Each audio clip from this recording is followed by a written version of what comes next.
Transform your hair with hair growth products by 12 tribes on Earth. Experience natural, powerful ingredients that promote thicker, longer, and healthier hair. Say goodbye to thinning and hello to confidence. Hair growth oil, shampoo, spray, and butter by 12 tribes on Earth because your hair deserves the best. Just look for the links in the comments section. Y'all remember this creature, Maya Ponsetto? Well, it looked like she is getting a great deal. So she's avoiding the hate crime charges that are now going to be wiped completely off of her record, which she absolutely don't deserve for attacking a child. But see, up in this system, if you're light and bright enough, you can get away with practically anything. And she's living proof of that, you know? So let's get into this story. Privilege much? Karen wrongly accused black teen of iPhone theft, attacks him, yep, literally tackled him down to the ground, abused the child, and she gets hate crime charge wiped after completing counseling. You can thank Alvin Bragg for this one, y'all. You can thank him for this one. So she was dubbed back then as SoHo Karen. She was caught on camera wrongly abusing and accusing a black teenager of stealing a cell phone. And I believe turned out she left it in an Uber. And I wish they would have went hard after the hotel manager, because if y'all remember, the hotel manager believed everything she said, and he also started attacking this father and son and making false accusations. So Maya Ponsetto originally pled guilty to felony unlawful imprisonment as a hate crime for starting an altercation with a 14-year-old Keon Harold Jr. at the Arlo Soho Hotel in December of 2020. It was December 26, 2020.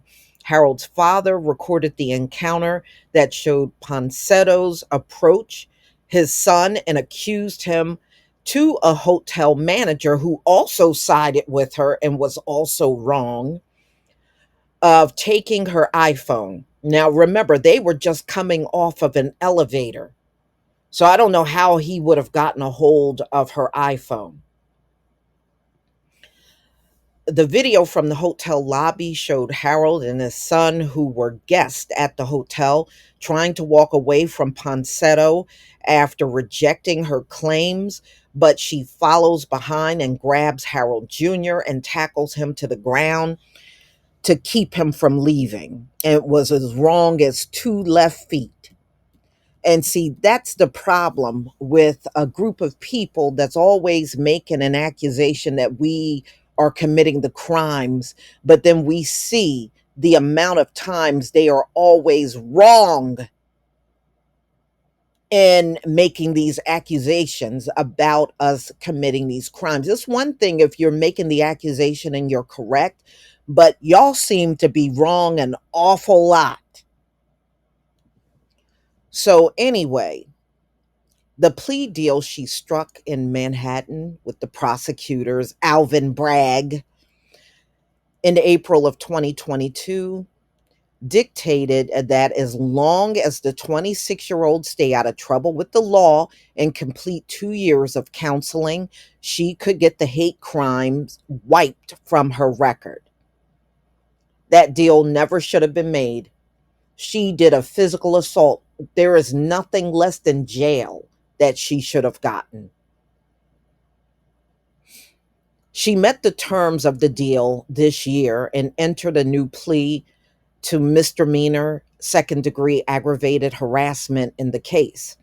If she hadn't held up her end of the agreement, she could have potentially faced prison time. She should have went to prison regardless, as far as I'm concerned.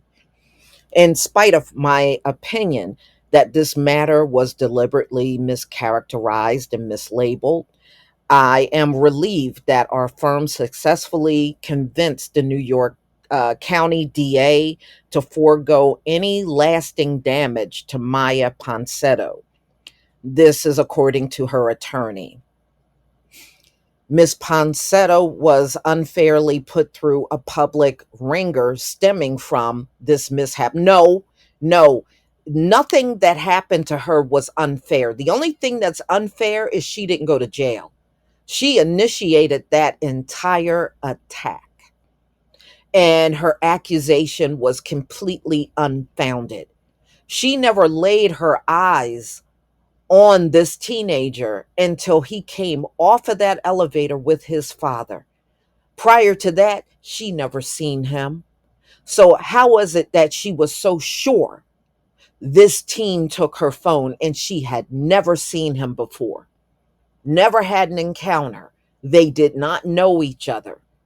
But she was certain this child, because he was a child at the time, took her phone with no evidence that he took it. She had no evidence whatsoever, but she made the accusation anyway. Isn't that how it's done?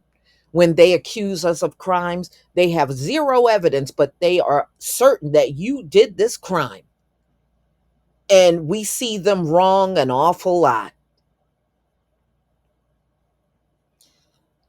So, in a 2021 interview with Gayle King on CBS Morning, Ponsetto apologized to Harold's family, stating she could have approached the situation differently, but also keenly working to defend her actions. Then you're not that sorry. Then your apology is a load of BS. So maybe it wasn't him, but at the same time, how is it so that as soon as I get asked to leave the premises after I had accused a person of stealing my phone, how is it that all of a sudden they are miraculously have my phone when I come back? First of all, they did not have your phone. An Uber driver had your phone. See, you're being very dishonest. An Uber driver, your dumbass, left your phone in an Uber. So don't try to act like this phone just appeared and this black teen was responsible for it appearing. Don't even try it. So she also denied that her conduct towards Harold Jr. was racially motivated since she is a woman of color. Yeah, well, you're not being treated like a woman of color in the system. They're treating you like a straight up white girl. I'm a 22-year-old girl. Racism. How is one girl accusing a guy about a phone a crime? It is a crime if he did not take your phone. That is a crime. You making an accusation, in fact, any of them folks making accusations against a person, and it turns out that what they're saying is not true. No, that should be viewed as a crime. They did initiate a crime by making the false statement. So, where is the context in that? What is the deeper story here? The Harrell family also sued Ponsetto. The case remained pending at this time. Good, because they can still get her on a civil level. She attacked a child. And I tell you what, I sure wouldn't let it go. Mm-mm. So, y'all, I don't like this story. I believe this girl should not have gotten anything less than jail for what she did.